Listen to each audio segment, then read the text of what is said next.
a tourist trap in anime form. This anime concentrates so much on the different tourist spot, travel location, restaurants, hotel that they completely drop the ball on everything else. But before I get completely into it, let me just give you a quick synopsis on the story. We have our main character Shika, who is an inspiring mangaka, but she has no such luck because she's in a meeting with her editor, and even though that she presented three manuscripts, all three of them were rejected. Frustrated and disheartened, she decides, let me use my earnings that I won in a prize from a one-shot manga contest, and those earnings might have, were I don't know how much she won, but it must have been a really substantial amount because throughout the episode she goes to different places, booking hotels, eating food in different restaurants. So that earning must have been substantial to for all of these different travels that she's doing. So she decided to put a poll on her friend list. So she to decide which destination going to. She decides to go. She really ended up enjoying it, and she decides to continue going to different journeys with friends from university, from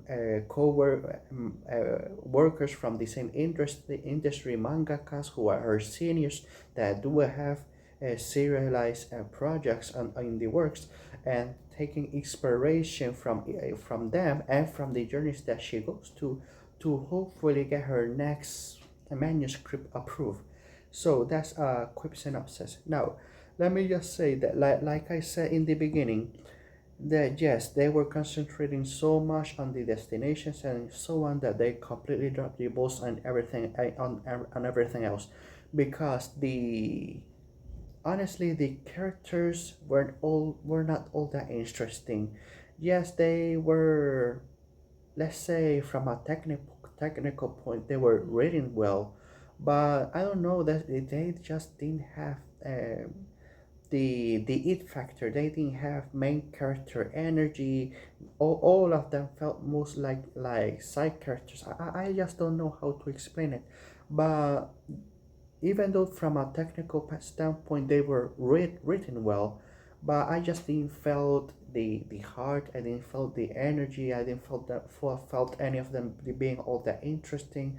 So there was no favorite character for me. There was no character that I saw that I was saying to myself that, oh, I wish that we will get more of this specific character appear more throughout the episodes. No, to me, all of them are honestly equally as boring and uninteresting. So that's one thing. The other thing is the animation. And again, from a technical standpoint, I should be impressed with the animation because it technically looks beautiful and impressive. So I was questioning myself, why when I watch the animation of the different locations do I not feel anything? And I was thinking, and I realized is that they went too realistic with the imagery. They are the animation with the different location, the waterfalls, the rivers, the islands, the different locations that they showed. They animated everything a little bit too realistically, and they didn't. And usually, when you have this type of anime where they are touring in different spot of Japan, they want to show these different locations in the best light possible. Maybe exaggerating a little bit here and there with the color palette, maybe putting a little bit of animation sparkles here and there. But in this anime, the animation was very subdued and they decided to do a really realistic type of animation when it comes to the different locations, and maybe that's why I didn't felt so much when I saw the different places and everything else. And let me just say before I finish is that do not do what this main character does throughout the episodes, because they never plan ahead.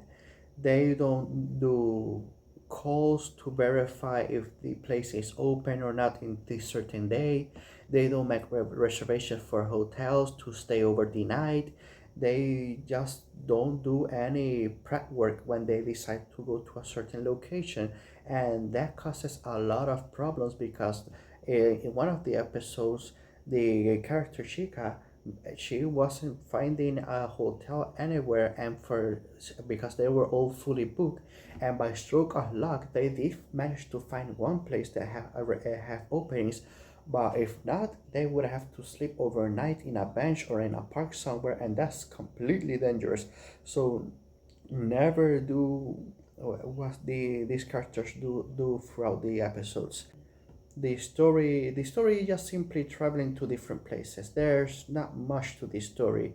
And something that I forgot to say is that in the beginning of every episode, before they go to a certain location, they always put a disclaimer in the bottom saying that these places are subject to change, and their prices are also subject to change. So all of these places, restaurants, and prices were researched for this anime. And yes, maybe when they were doing the research for this anime, those places and those prices were worth of current time. But by the time a couple of years or later, maybe those locations no longer exist, and because of inflations, those prices might be double or something. So unlike the characters, do your research before going to places. Is I want to say again.